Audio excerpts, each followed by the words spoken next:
اعتقلت عند الاحتلال 5 مرات. تصور لما أنت تكون واقف ويتم اعتداء على ابنك بالضرب من قبل الجيش الإسرائيلي، أو يتم نعيه بألفاظ بذيئة وبذيئة جدا. كان معنا كان لابسين بوات حديد وبلش شلاليط بوكسات، ضربنا على 16 برجلي، ضربوني. الأطفال بيعانوا في حالات الاعتقال يعني بشكل كبير، بدءا من تربيط الأيادي لتعصيب العيون، المعاملة العنيفة، الضرب، أحيانا تركهم لساعات طويلة بدون أكل أو بدون ماء. The fundamental rights of the Palestinian children are continuously violated by the Israeli soldiers, Israeli settlers, and of course the Israeli policies.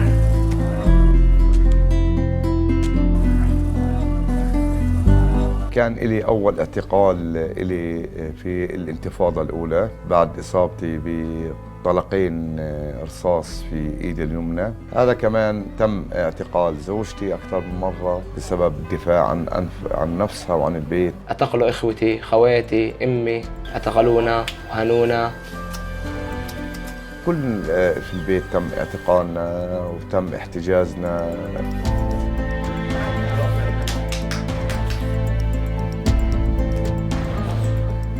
واحنا صامدين بالبيت هذا.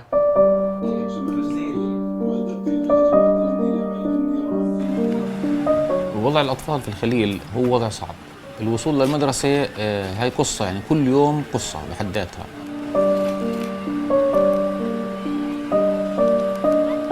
الطفل الواحد ممكن يعدي من حاجز ل3 حواجز. قبل شوي عدينا كان يعدي واحد على الهوية، بفتشوك، نكد بقلب الواحد، تفتيش، نسوان، بنات. بتكون مضايقات في الشارع أكيد، يعني كل يوم ننزل إحنا كلياتنا، يعني تقريبا إحنا دار الجيران لأن عددنا قليل الصوب، فبكون كثير مستوطنين.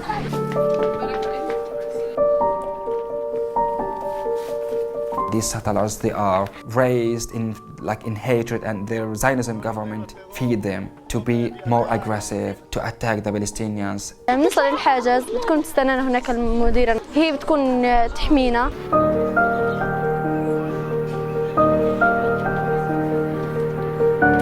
رغم كل هذا إلا رح نقاوم هذا الإشي إن شاء الله بتعليمنا.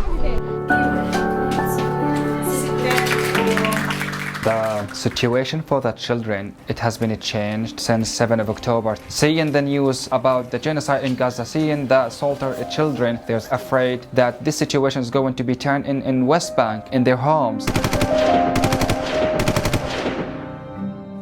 The killing of children is continuous. The torture is continuous. Arresting is continuous, even increasing.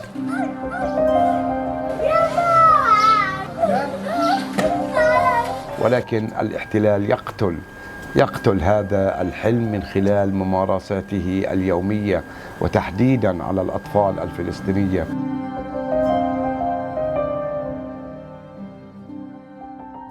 For every single day of every single year, the Zionist project enacts its Nakba on the Palestinian people. Israel kills and the West applauds.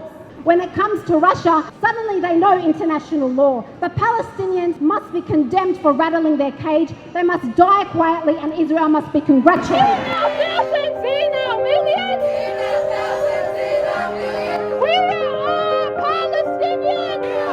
We have generations of global anti-colonial, anti-imperial struggle.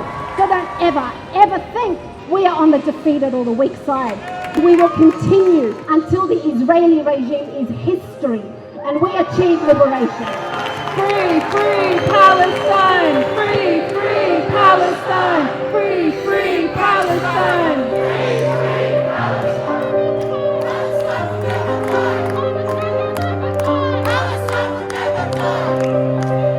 Rand Darwish, a Palestinian student activist, Lee Rhiannon, a former federal Greens senator, and Peter Slezak, a philosophy professor, travelled to Palestine together. They wanted to explore close up what was going on between the Israelis and the Palestinians.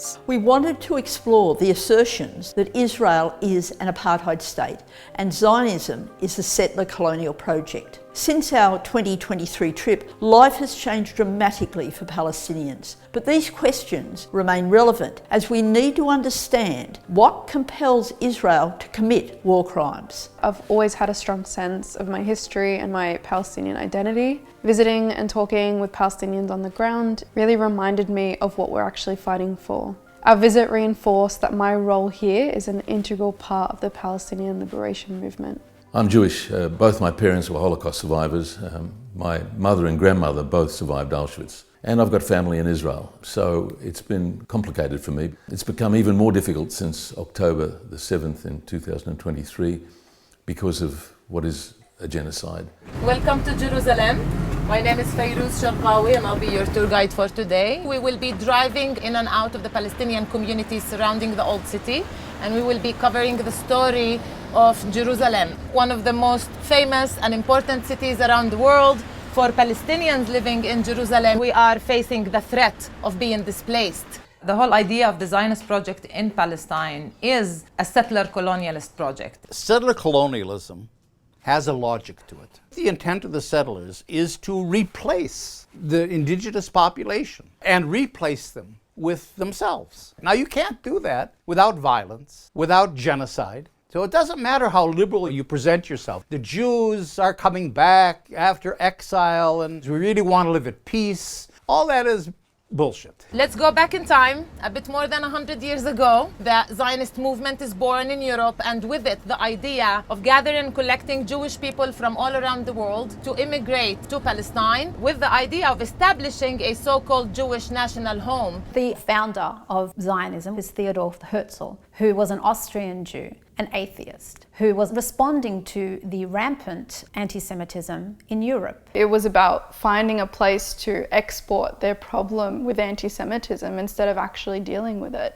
The British colonial authorities, they helped the Zionist immigration and the Zionist project in Palestine. There were many uprisings. These uprisings and revolutions failed to stop the Zionist project and immigration. And in 1947, massive displacement of Palestinians from Palestine begins, what we refer to as the Nakba. The purpose of Zionism is to Judaize Palestine. So the Nakba, where half the Palestinians were driven out of their country, that's what gave Israel its foothold. But it's ongoing, because until Israel takes the entire country to the Jordan River, it's not finished.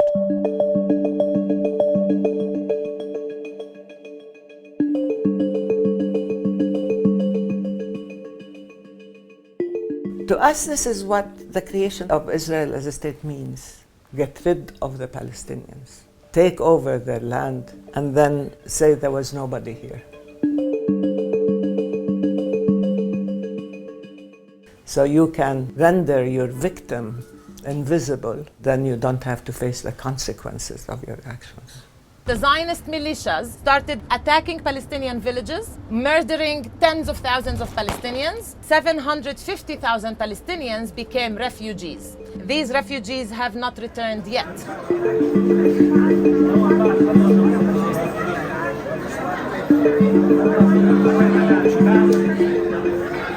My grandfather and grandmother come here in 48.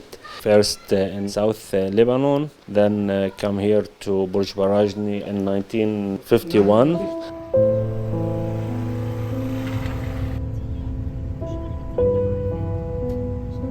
We enter now Burj al-Barajni camp. Right. Total population of the camp? I think around 45. 45. Yes, in 1 kilometer. One square kilometer. How do people survive? A lot of people, they don't have any work. So high unemployment. The economic situation in the camp is very, very bad. أنا اسمي مكرم أحمد العويتي، ولدت بالكابري، مواليد 41. الاسم عبد المجيد فضل العلي من قرية كويكات قضاء عكا بفلسطين المحتلة.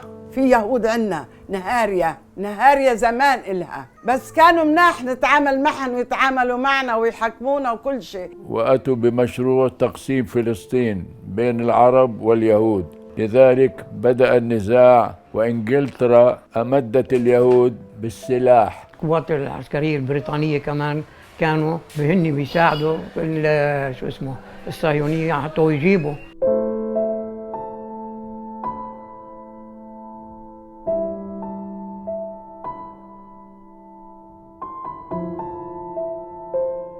The people there, the Palestinians, were not considered civilized. They were justifiable targets for extermination. أخرجنا من وطننا فلسطين بفعل المؤامرة البريطانية الصهيونية، وعندما أعلنت بريطانيا الانسحاب من فلسطين أعلنوا أنهم سينسحبون في 14 أيار 1948.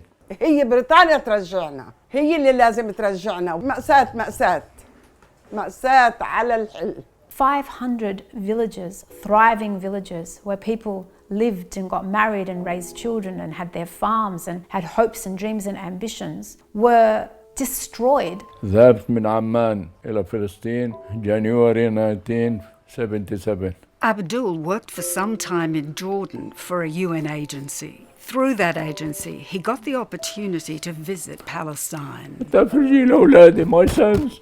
This is a story from our house in Palestine, in Kuwait, Palestine. فصوت البكاء سمعوه اليهود. أجوا قالوا لو إجينا لو لقيناهم هون كنا أطلقنا عليهم النار.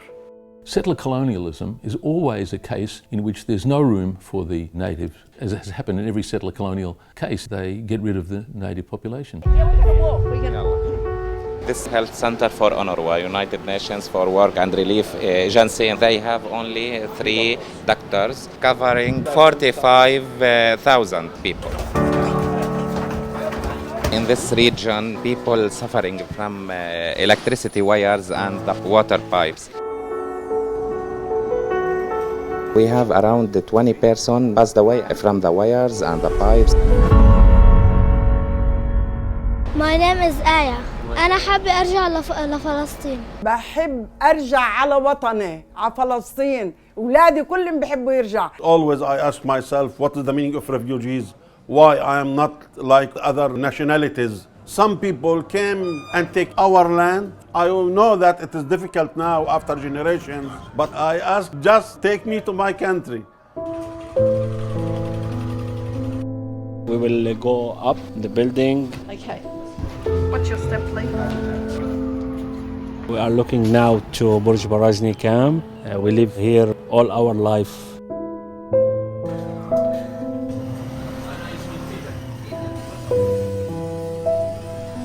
A lot of Palestinian people have no image about tomorrow. We need a peace. We need to sleep well. The Israeli occupation authorities confiscate Palestinian privately owned land. They take the land and build colonies. This is the colony of North Zion. It is going to be the biggest colony inside Jerusalem. Israeli settlers receive subsidized taxes, subsidized housing. If you're Jewish, you can come here and be a citizen in a land that's not your own.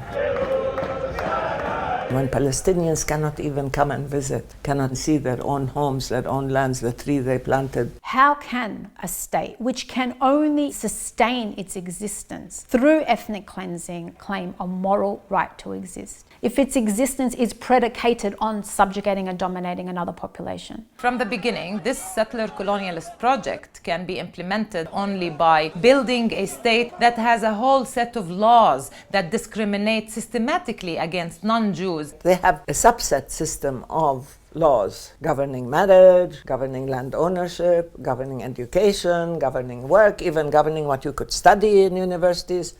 Isn't that apartheid?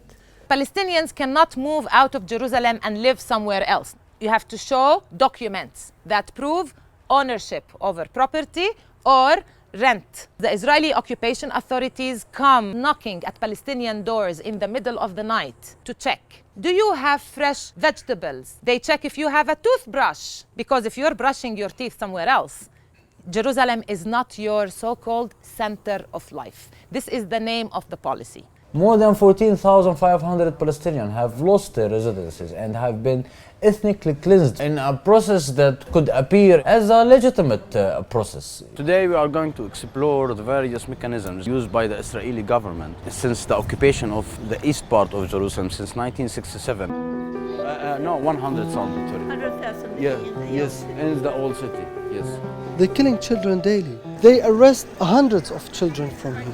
Once they took one of the children, he was playing football during the game. Inside the old city of Jerusalem, the Laklak Community Centre has been a place of resistance since the 1990s, when future Prime Minister Ariel Sharon declared the area ready for immediate settlement. In 1991, the Israeli plan was to build 240 apartments to break the demography of the old city. Resisting this takeover, the local community occupied the site, guarding the land from bulldozers and soldiers. They started sleeping here for 40 days, fighting the Israelis. Many attempts to move them off the site failed. Finally, after 7 years, and with proof of land ownership, the Israeli parliament rescinded Sharon's order. This was a big win. Today, Laklak is a Palestinian cultural centre. It's like a psychosocial. And it remains a symbol of resistance against Israeli occupation. This is a computer lab. We use it to give different kinds of courses.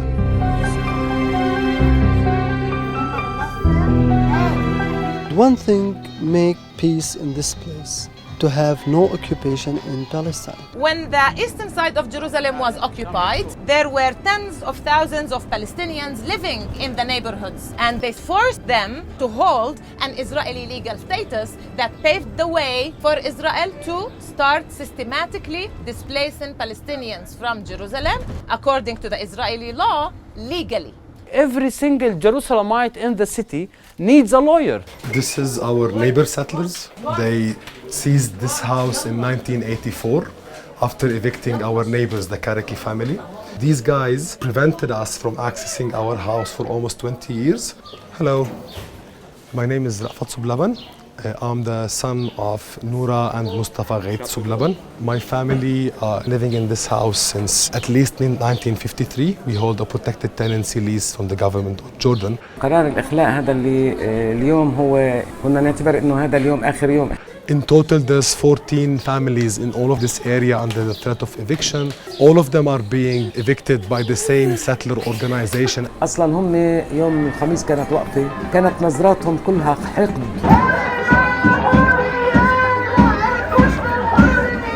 They're NGOs run by settler organizations that are seeking to Judaize these neighborhoods, to change them from Palestinian neighborhoods to Jewish neighborhoods. And the state of Israel is the power that's behind it. The other day, the settlers who want to evict us, they were telling us all of this will become Jewish, all of this will become Jewish, all of this will become Jewish, and that's the ultimate plan. They're super racist. They will not say even good morning to us. In fact, you can never know when they will hurt you. They want us out, they want settlers to come and take the house. Thank you for coming. Bye-bye. We should not look at this example as an isolated case, because it's not. This is part of a policy, a continuous policy. You can see it in Jordan Valley, you can see it in East Jerusalem as a whole, you can see it everywhere. And this is what they've been chanting. We want Nakba, Nakba now. They want a third Nakba. They want the rest of the Palestinian people out. And the word is silent.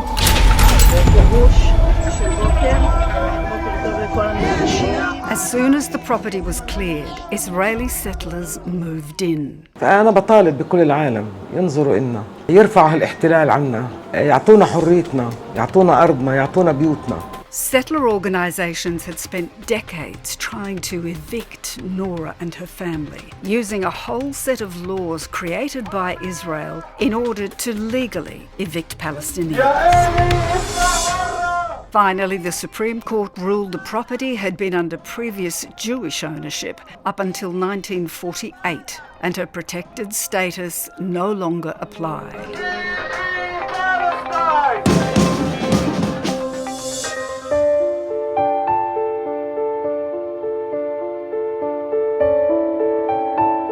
This is Silwan. Look outside your windows and notice how the infrastructure changed.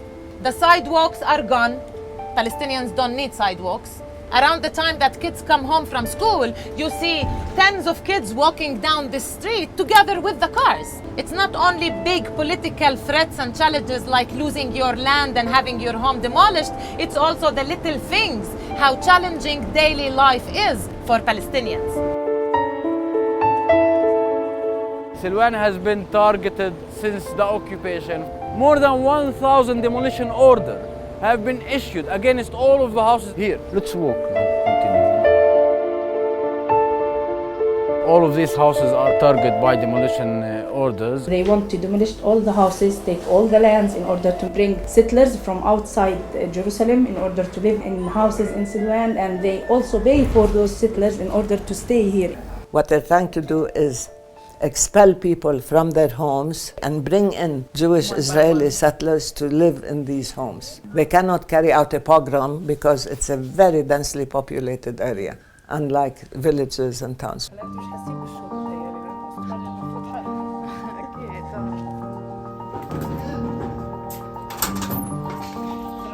كيف الحياة هون بتعيشي بسلوان؟ بس للأسف إنه في مخططات تهويدية كتير، يعني أنا ما كان في بيتي هون، صفت بالبلدية المخطط بركة طبعا لجمعيات العائلة الاستيطانية اللي هو لأولاد المستوطنين. مش مهم أنا أرتمي أنا وأولادي وزوجي بالشارع. البؤر الاستيطانية اللي استولت على سلوان اللي هو صارت تشعبت كيف اللهم عافينا مرض السرطان، بدهم يهاجرونا، بدهم أراضي، بدهم بيوت بدون شعب.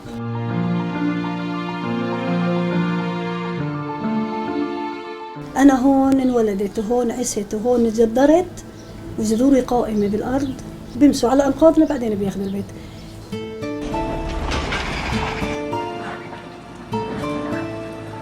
Another very important part in urban planning is home demolition. You know, when you ask an Israeli official, why do you demolish Palestinian homes? The answer would be, oh no, we don't demolish Palestinian homes. We demolish homes that were built without a building permit. It is correct.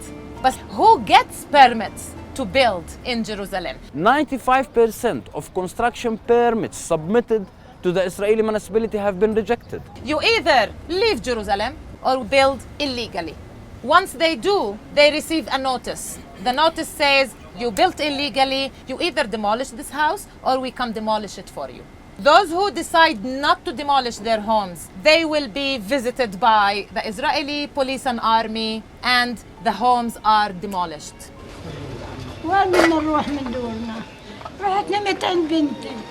When they demolish your house, they send you the bill. You are not only homeless, but also bankrupt in the awfully expensive city of Jerusalem, and then many of these families find themselves having to move and they lose their residency status. حسبي الله دولة إسرائيل، حسبي الله عليهم، هذول دولة فاشية، هذول دولة مضرة، ما هم مش ما بدهم مش بدهم مطر، بدهم يطردوا الناس من دورهم ويقعدوا مطرحهم، بدهم ياخذوا أرض الناس. أنا 90 سنة.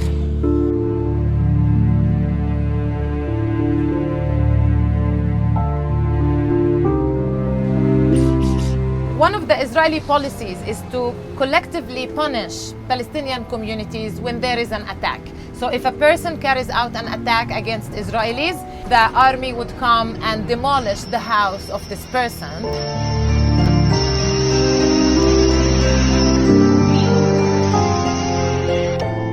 They're not punishing the person who carried out the attack because they are dead.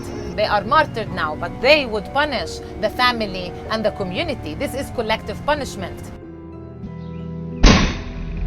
They call it preventative, but some Israeli officials have been saying that it is actually not preventing anything.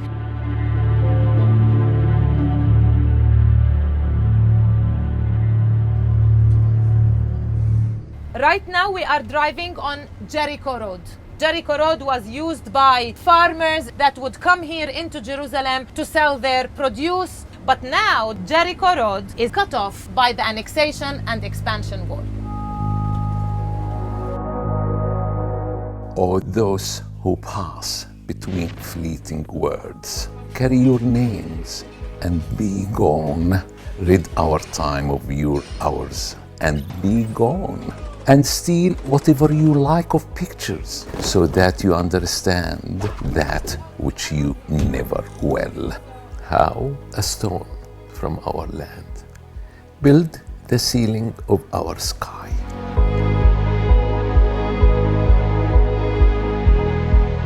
%71% supporting forming armed groups in the West Bank to resist the occupation.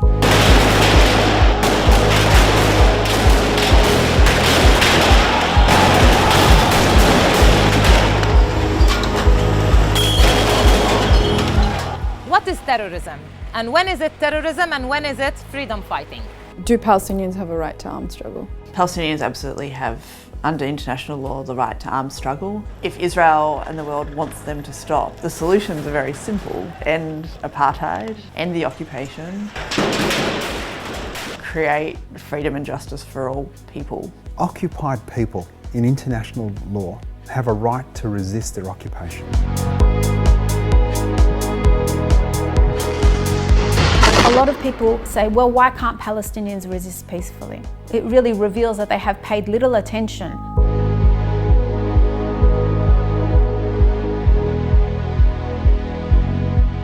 They have resisted through civil disobedience. They have resisted through protests.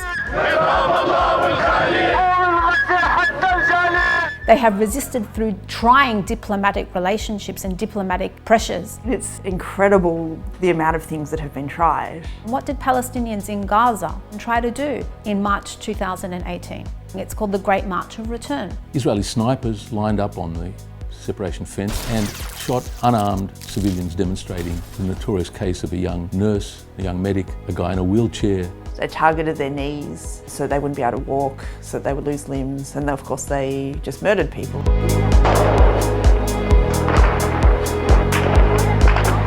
Over 36,000 Palestinians were shot at and severely injured. Over 300 were killed. When this kind of military violence happens with such regularity, people are going to use all the tools at their disposal, and one of those tools is armed resistance. The second intifada breaks out and there is a lot of Palestinian violence against the occupation. And that is when Israel comes up with its latest invention, the wall. The wall encircles Jerusalem, separating Jerusalem entirely from the rest of the West Bank, cutting off not only economic ties, but also separating and severing communities, families, neighbors from each other.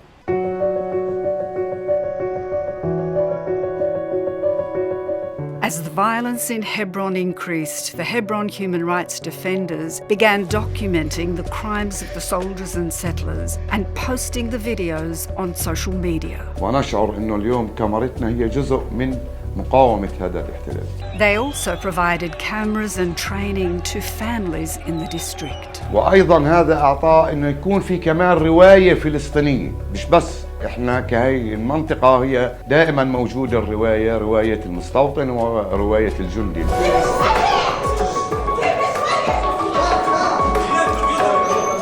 In 2015, the Israeli government introduced the field executions policy, granting immunity to soldiers who kill Palestinians mainly at checkpoints, on the pretext that the person was acting suspiciously. وكانت أول ضحايا الاحتلال وجرائم الاحتلال هي الشهيدة هديل الهشلمون اللي وثقها زيدان الشرباتي. صبحنا صباحا على إطلاق نار، قمت على السريع حملت الكاميرا وتوجهت للحاجز، طلعت على سطح بيت قعدت أوثق الحدث.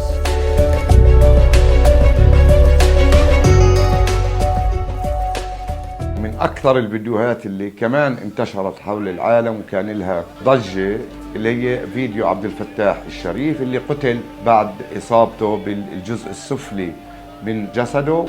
Brother is still alive, and there's another Palestinian up there. He's dead, but here you can see that soldier, claiming that they stabbed him. The driver of the ambulance, he has a gun as well. The Palestinian on the ground is still alive. He's alive. He's capable to move on. While medics tend to the injured soldier, an officer directs the soldier to shoot.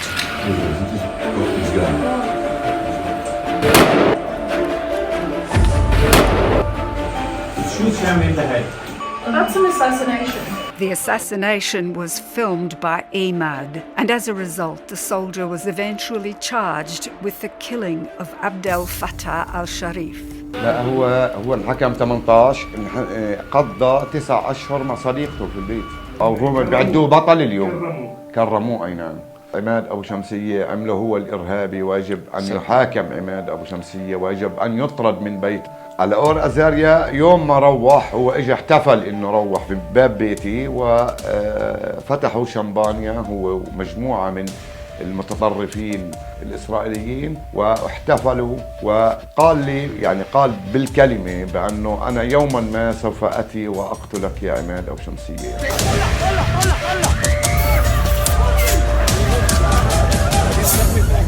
يعني بالطبع احنا كنا كل ما نخش الحاجز ونطلع من الحاجز الجندي طبعا والمستوطنين في المنطقة بيعرفوا انه احنا بنوثق الاحداث، بيتم الاعتداء علينا، بيتم اعتقالنا توقيف او يعني ايام توقيف ساعة وساعتين وثلاثة. ماضي في فكرة توثيق انتهاكات ونشر فضائح وجرائم الاحتلال الإسرائيلي رغم كل الممارسات التي يمارسها بحقي وبحق زوجتي وأبنائي ومنزلي. Today we are going to the village of Nabi Samuel. It's one of ancient villages in west of Jerusalem. West Jerusalem was emptied of Palestinians in 1948, except for Al-Nabi Samuel, where the Palestinian villagers resisted, forcing the Zionist soldiers to withdraw after many of them were killed. Never forgotten by the Zionists, a campaign to destroy Al-Nabi Samuel was reignited in 1967 when Israel violently occupied all of Palestine. This girl, her father is in prison. He's the one that he has been in prison for 10 months. This is the school for Nabi Samuel village. So you can see it's made of containers. They are putting the school on stones like this so they can balance the school. The cars in front of you is a house. The people use it to live in. Israel's crimes have been relentless. Houses, shops and schools demolished. أنا عندي الدار هذا 3 مرات. His house was demolished 3 times. Families now crowd into the remaining houses, with the village entirely besieged by expanding illegal settlements and isolated by the separation wall. After it became a house for one family, now 7 families are living inside the same house. عندك هاي دكانة البلد. This is the supermarket for the town. So as you see, it's made as a van. Half the mosque was seized and converted into a synagogue. Although the mosque is owned by the Islamic Waqf Institute, they are unable to use the 13 rooms. They took control over this area and they made it as a synagogue.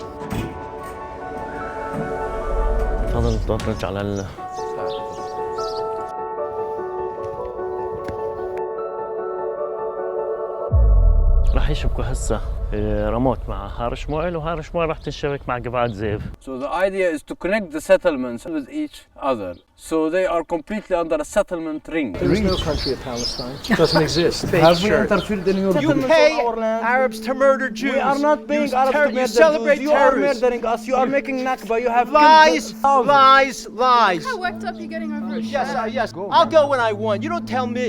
And you don't tell me anything. Got it, buddy? You're a bunch of murderers and killers is what you are. While the international community is still delusionally speaking about a two-state solution, with a Palestinian state being built only on 22% of our homeland, Israel is implementing its own one Jewish Zionist state solution all over Palestine. What Israel is doing today, building infrastructure that incorporates the West Bank into Israel, is basically creating one state.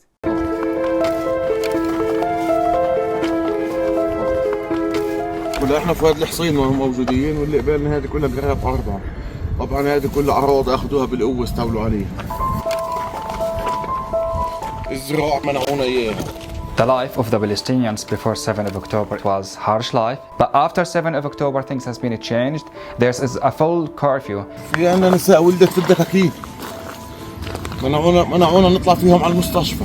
استمر منع التجول علينا 5 أشهر، أو الساعة 7 ل7:30 نصف ساعة، والمساء نصف ساعة. لأنه قبل كان في تسكير وكان في خوف وكان في رعب، بس زاد الإشي هذا بعد 7 أكتوبر. كتير الحواجز كتير صعبة، بصلبوني بالساعات، أحيانا برجعوني.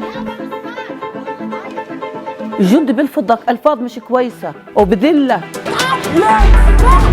الاحتلال ضيق علينا، المستوطنين يطلعوا هون على الحيطة، يطلعوا يرجموا علينا حجار، خلعوا الابواب علي. بيتي لسجن انا يعني عشان الاحتلال. انا بحكي لك انه ما فيش شيء.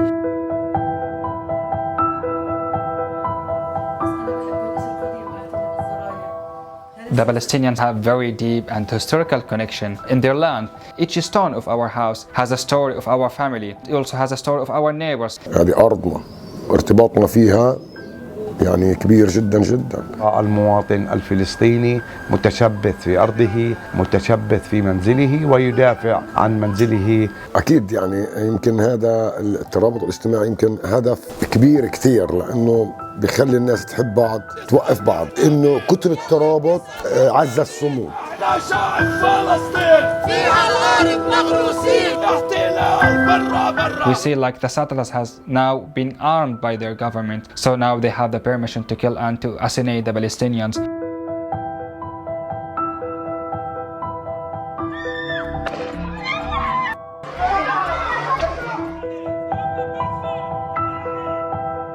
There is a very vicious and evil Israeli creation called skunk water. And it is used to disperse demonstrators, and oftentimes it is used to attack Palestinian homes.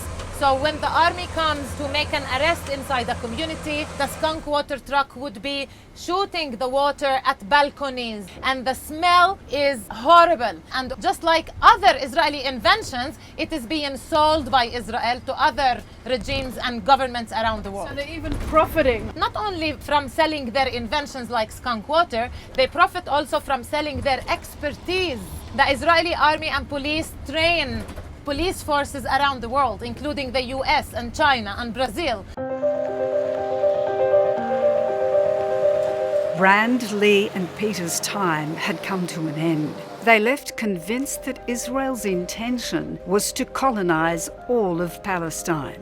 They returned to Australia just before Hamas broke out of its prison.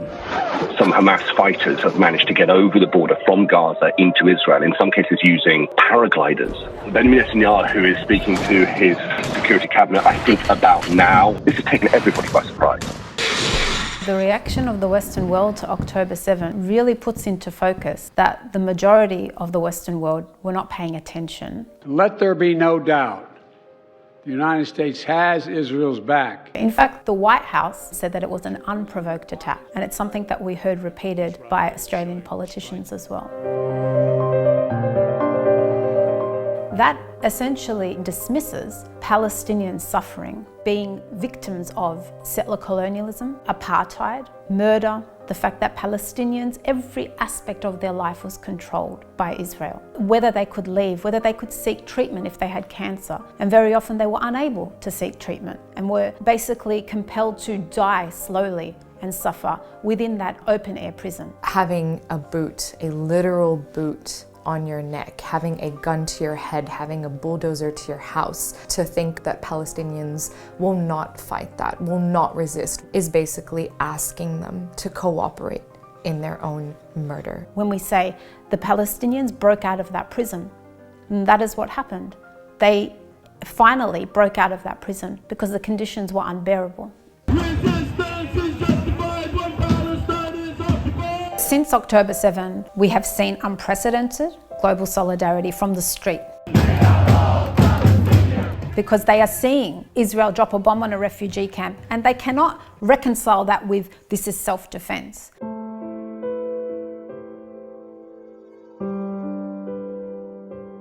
The first Israeli Prime Minister, Ben-Gurion, said that it would take a catastrophe like a war in order to complete the colonization of historic Palestine. And I think that's exactly what we're seeing right now. Israeli leaders have openly declared their genocidal intent, have openly called the Palestinian people human animals. They are savages. Have openly declared their intent to starve them, to cut off water and food and electricity.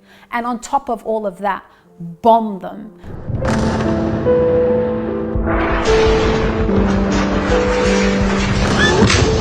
It is a campaign of extermination.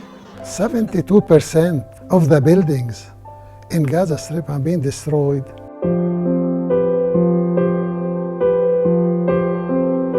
No food, no water, no electricity.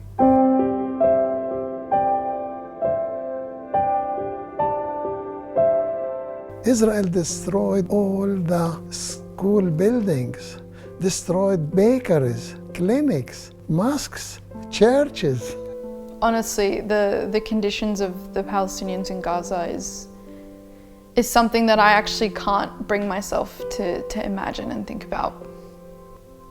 I think it's far too distressing and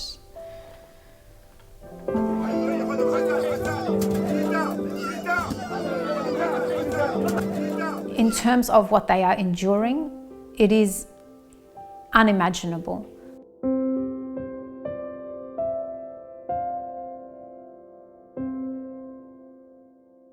Israel purports to represent its intentions as about destroying Hamas. The idea that you can destroy a resistance group by destroying the population, how is this tenable? Hamas is a resistance movement. They have a just cause and they're fighting against the third or fourth most powerful nation in the world, fully armed by the United States. Hamas was created predominantly in Gaza Strip. They adopted this perception that they need to build the community, building mosques, building medical centers, building schools. And that's what Hamas worked on. Eventually they evolved politically into being part of the election that occurred in 2006, and they surprised themselves by winning in a landslide. So it's not to like Hamas, to understand the truth about it, which the mainstream media simply don't show you.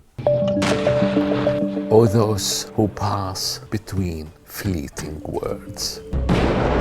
From you the sword, from us our blood. From you steel and fire, from us our flesh.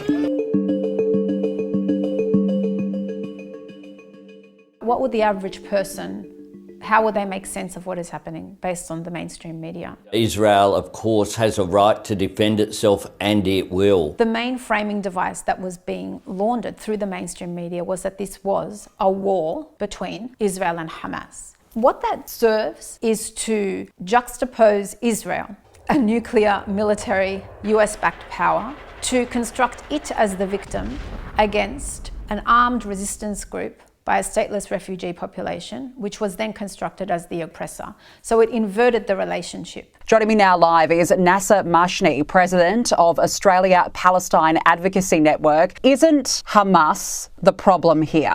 I did a Sky News interview and for 14 minutes the woman barked at me why I wouldn't condemn Hamas. I'll ask you this again though, isn't Hamas the overall problem here? Palestinians continue to be asked to condemn Hamas when Israeli spokespeople, the Israel Defence Forces international spokesperson Lieutenant Colonel Jonathan Conricus, are not asked to condemn Israel and Israel's war crimes. We will never ever try to target civilians. That is not what we do. The Australian media seeks to go to the state of Israel as its first point of contact when it's been proven time and time again that they lie and lie and lie. Babies, their heads cut off. Tell me, what is a proportionate response for killing of babies? For rape women and burn them? For beheading of a child? We very quickly saw a churning out of propaganda and clear atrocity propaganda. These bastards put these babies in an oven and put on their oven. What we saw is lies and distortion, particularly around the babies and the women. Anything done to them is terrible and must be avenged. Do you condemn the beheading of babies? First of all, the beheading story has been actually refuted. I agreed to go onto the show to discuss the situation from the point of view of Palestinians and was very quickly ambushed. I've got you on here to ask you about Hamas, about those atrocities. I have acknowledged Palestinian suffering, but I'm here to talk about what Hamas did to Israeli babies. Palestinians, whether here or in Palestine, are treated as terrorists and as criminals who have nothing of use to say. And it's so racist and it's so awful. But they've had their impact.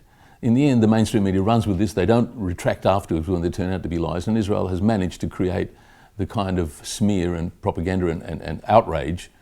And it doesn't matter that it turned out to be lies. They help alibi a genocide. When one man says it's raining outside and another man says, no, it isn't raining outside, it is not a journalist's job to quote them both and then say, that's my story. It is the journalist's job to go outside and find out whether it is sodding raining or not. The idea of balance is this misguided idea that you have to give both sides equal representation, where one side is committing all the crimes. Joe Biden either saw pictures of beheaded babies or he didn't. There is either proof that there were rapes at Kibbutz Be'eri, as reported by the New York Times, or there isn't. Palestinians living in Gaza are either at imminent risk of famine or they aren't. What we are seeing is a media interested in protecting and shielding Israel from accountability. That is what we are up against. I've yet to see you categorically condemn Hamas's savage actions. A lot of people focus on the right-wing media, but the ABC and so-called respectable media are just as complicit. And it's not as though the ABC has shifted, it's that Palestine is exposing how the world actually works. So tabbouleh is a labour of love for me. My name is Yaakov. I'm 29 years old, grew up in Bondi, Sydney. Religion and Zionism was so intertwined with the way that I grew up. I found a sense of belonging and identity as a teenager when I went on a Zionist lobby funded trip with the Board of Jewish Education. The Zionist lobby in Australia is very influential. The different lobby organisations take parliamentarians, take business leaders, take people in the media on trips to Israel. They get wined and dined in Tel Aviv, never seeing dispossession, never seeing apartheid, barely seeing checkpoints. And it's part of creating this idea that Israel is just like this normal country who's just trying to do business and do politics, and it's totally normal. I'm ready. Me and a couple of friends came back obsessed with Zionism. We almost worshipped IDF soldiers. We are good to go, eh? I was lucky that my journey towards more progressive ideas still continued. The Zionist lobby work within the corridors of power to apply pressure on universities in disciplining their academic staff. They apply pressure on employers not to hire people who have expressed support for the Palestinian movement. People know if I'm going to survive in this job, I've got to really watch my language, and that is the intent of the Israeli lobby, to make it so unpleasant for people who are speaking up for Palestine, even in a mild way. When was the last time you were at a Shabbat dinner? Rand has been invited by the Zedek Collective, an anti-Zionist Jewish group, to celebrate with them their Shabbat. I began to realize that the problems in Israel and Palestine are a question of who's got the power, and the Palestinians are stripped of that power. All right. We're lucky this didn't spill. We have the Israel lobby saying all Jews unequivocally support Israel. We are united behind Israel in this moment. It means that people can't make the distinction between Jews and Israel. And I think that that's a really terrifying thing for all Jewish people to be associated with Israel's war crimes.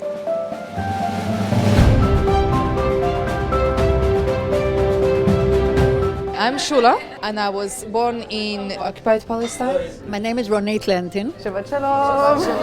And I was born in Palestine, and I grew up as a normal Zionist child. The term Palestine did not exist. It's not something that was ever talked about. There were just some Arab people around, and I didn't know where they were from. Here I found this amazing group, Tzedek, who are committed not only to Palestine, but also to justice for indigenous people and refugees and asylum seekers. And they're a brilliant group, but they want to maintain their Judaism. I honestly feel more Jewish now than I have for most of my life, now that I'm an anti-Zionist Jew. We want to come and celebrate our Jewishness and show that Zionism is not synonymous with Judaism. For many Jewish people, they focused on the atrocities of October 7th, and they simply do not want to engage with what Israel has done afterwards. And the only way that you can justify these war crimes, these atrocities, is through dehumanisation of Palestinians. I talk to Jews. They're oblivious to the enormity of the suffering of the Palestinians. We see it in the Israeli soldiers who post TikTok videos of themselves committing war crimes. These are 18-year-olds. They don't know anything besides this dehumanising rhetoric.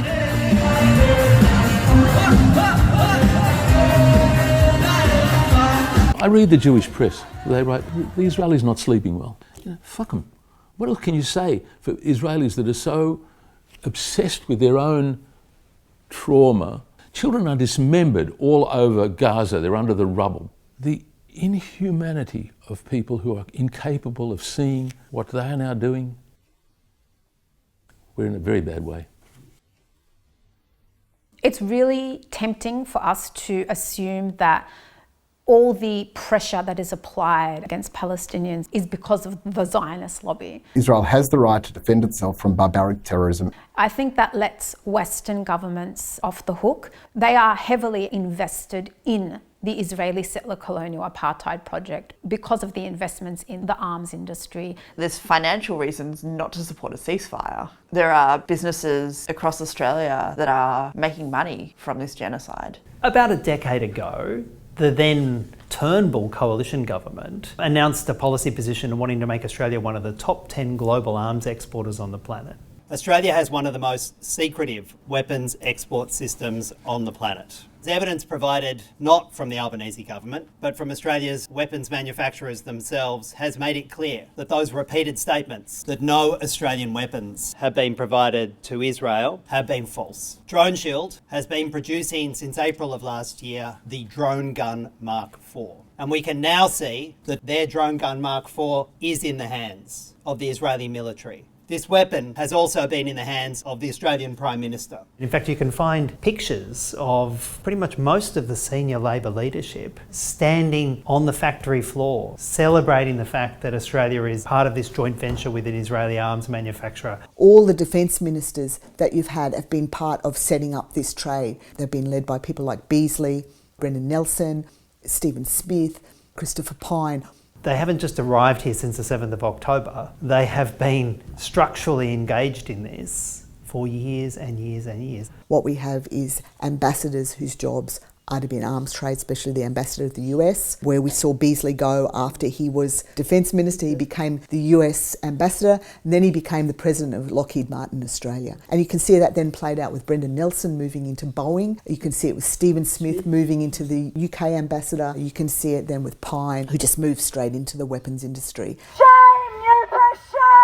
We are here to picket New Press. It's a local manufacturing company that does precision machining work. New Press Tools make 5 critical components for the F-35 warplane. War crimes start here! It's a machine of murder which has inflicted unimaginable horror on the people of Palestine in Gaza. Shame, New Press, shame! New Press is part of a pretty complex supply chain. This complex supply chain means that these so-called sleepy little factories in our suburbs are absolutely complicit in genocide, and it's astounding how few people in the community know about this. Genocide starts with New Press parts! As our society becomes more unequal, at the same time we're seeing more government money, more public money going to the likes of these companies, making those critical parts for the F-35 bombers. They're getting government money. There's a company in Victoria that makes the mechanism on every single F-35 fighter jet that opens the bomb bay doors. These are the F-35 fighter jets that Netanyahu stands in front of and is sending to bomb Gaza. The Israelis have a special F-35 that they were allowed to have adapters so they could mount different types of weapons. Now that weapons adapter, it's made in Brisbane.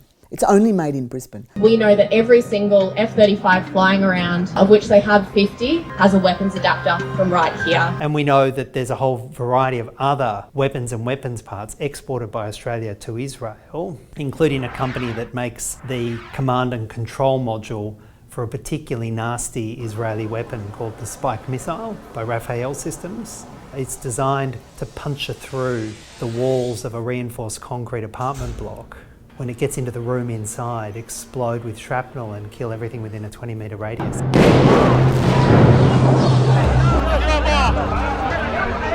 Boeing has the largest workforce outside of the US in the Brisbane area. They've created a thing called the wing kit. It allows the JDAM bombs to become guided because it's got little wing kits, like a bit like Buzz Lightyear. They just sort of go, vroom, wings come out, and then they can go further.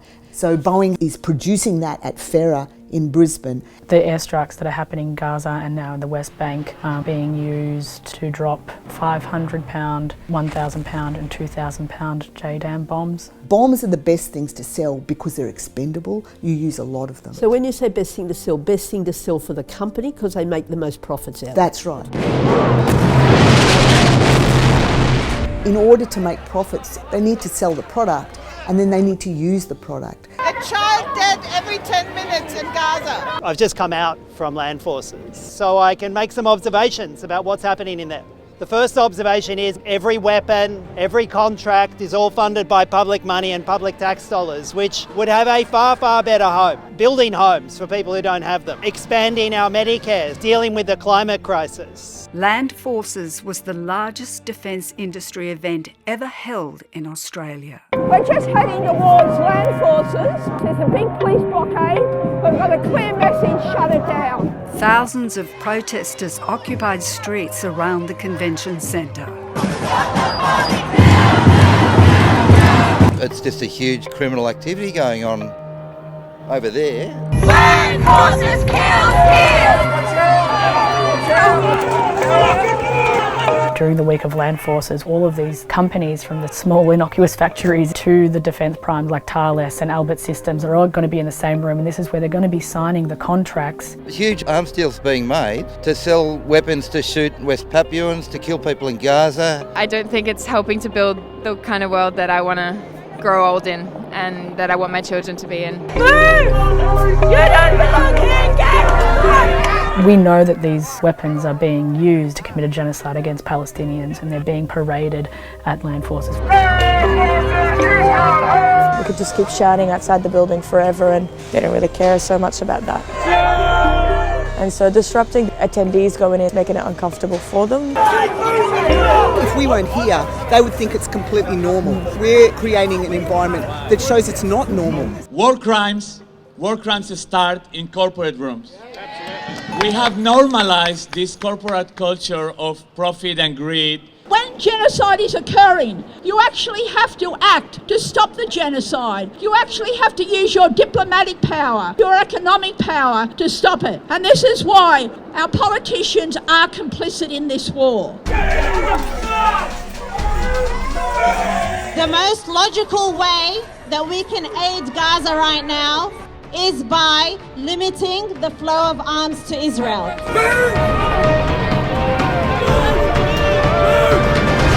Yesterday, I was one of 42 protesters who were arrested for simply protesting against the war machine. Yeah, we saw on the front page of the Herald Sun yesterday, "Your hate won't win." We were called filthy, disgusting animals. What we are seeing here in Nam is a gradual stripping of our rights. These things are very secretive and it's hard to get information. The Albanese government has lined the pockets of Hanwha and Albert with $7 billion to build just 129 tanks. This Hanwha deal is part of a larger scheme to militarize the state of Victoria and specifically the Avalon region where they are building the Redback tanks. What they want is to have a factory in every electoral system. That's the way they've done it in the US. It's based on the idea of jobs. Our communities don't want death jobs.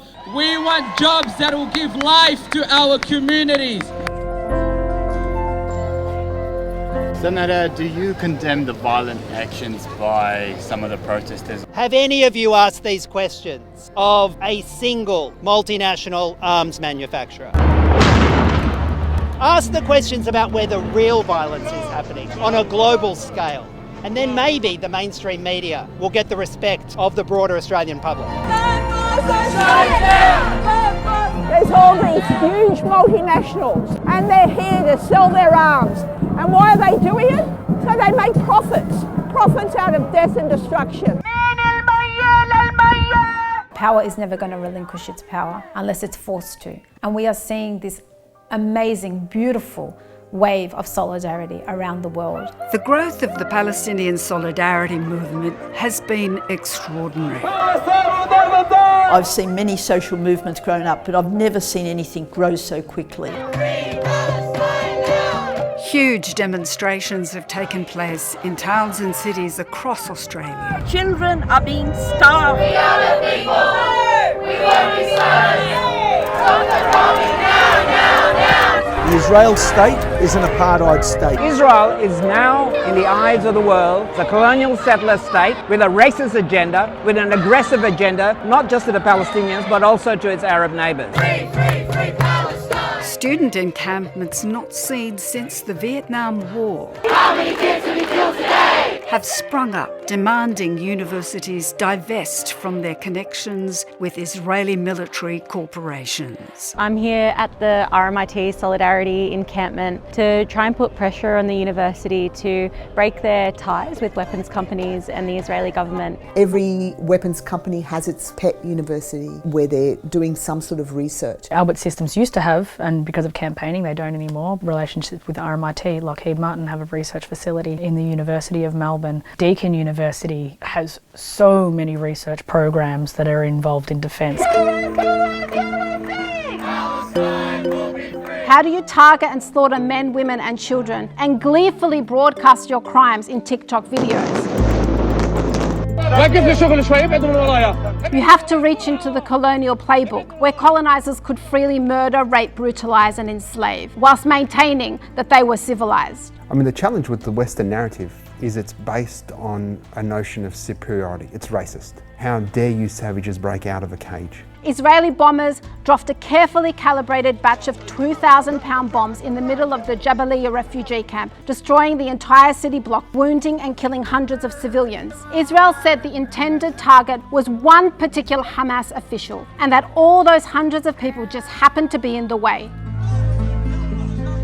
It was not condemned, so Israel the following day did the same thing to Buruj refugee camp, and the day after Maghazi refugee camp. And now what is heinous today is banal tomorrow as Israel's frenzy of savagery intensifies. As of 2 days ago, I have lost over 52 members of my family. Yesterday morning, my stepmother's brother was 100 meters outside the Nasser hospital in Khan Yunis, shot straight to the head.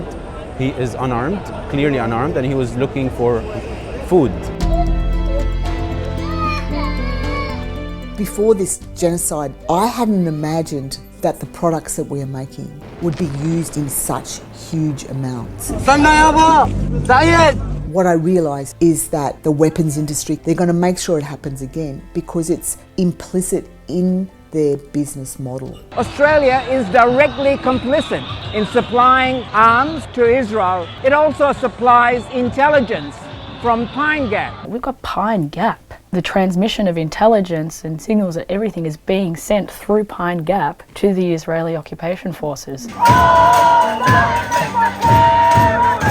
I don't think there would be a skerrick of difference between what a coalition government would have delivered and what the Labor government has delivered. It's business as usual on weapons exports, it's business as usual supporting the United States alliance. Labor or Liberal, they are both drenched in our blood. The lesser of two evils is still evil.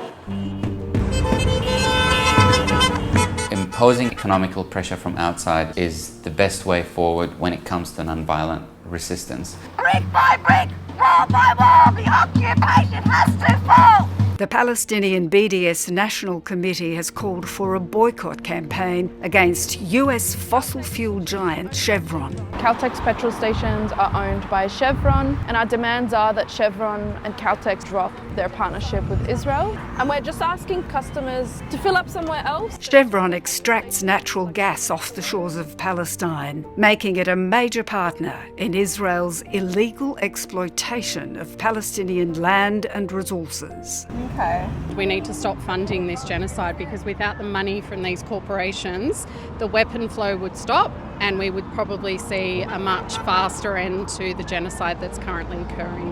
So there's one that way and it's 1 minute away, and it's actually cheaper. Chevron generates hundreds of millions of dollars of tax revenue each year, which helps Israel fund its genocide.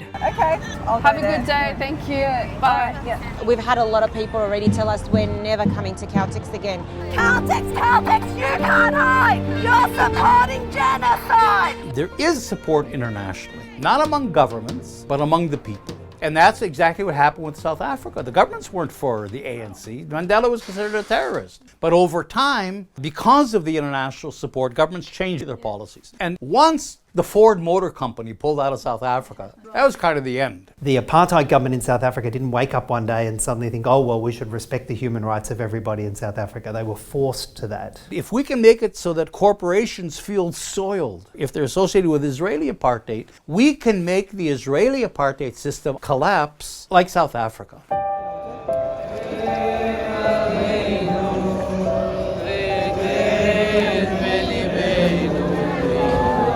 When somebody comes to you and say, God has given this land to me, and you tell him, look, my friend, I have been here for 2,000 years. And he tells you, I don't care. If you don't leave, I'll kill you.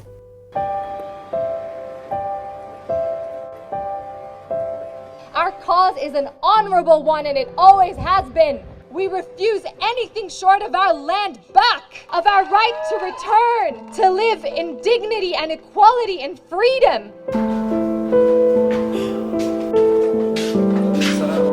فيش مستقبل. هون بالحياة اللي ما فيش مستقبل. تحرر فلسطين. هذا إذا هيك بتضل الاعتداءات والمضايقات فيش إلها مستقبل.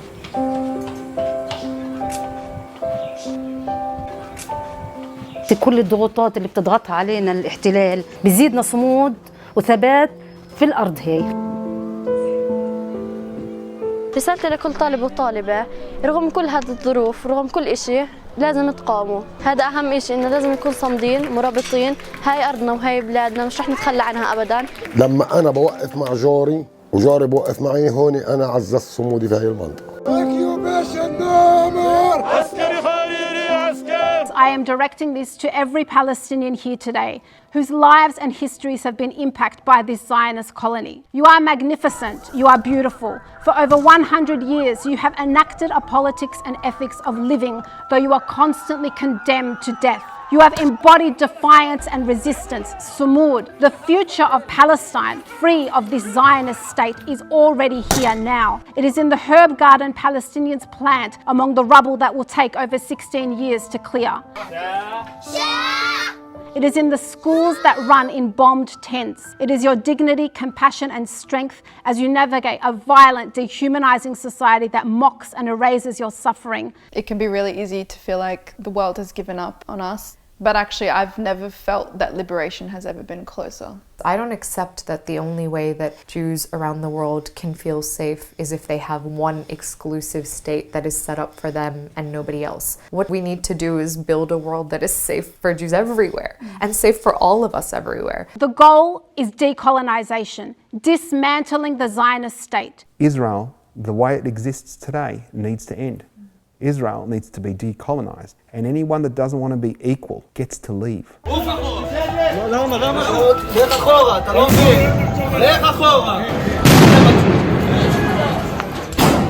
Liberation means equal rights, justice, and equality for every individual. We Palestinians and Arabs have never been naive about the genocidal goals of the Zionist entity. We are clear in our vision: land back, the return of refugees, equality, freedom and dignity for all who are equally committed to our shared humanity in Palestine from the river to the sea. Thank you.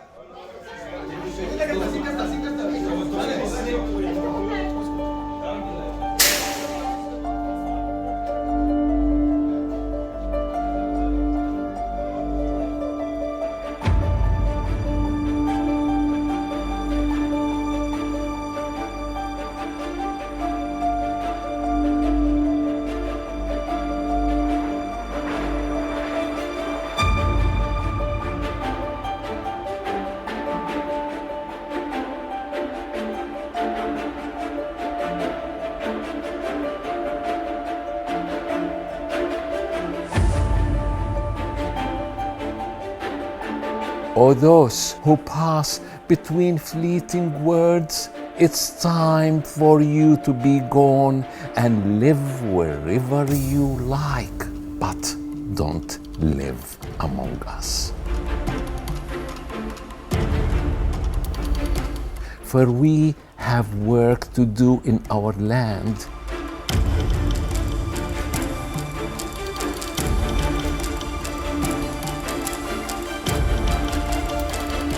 So get out of our country, out of our land, our sea, our wheat, our salt, our wand, out of everything, and get out of the memories of memory.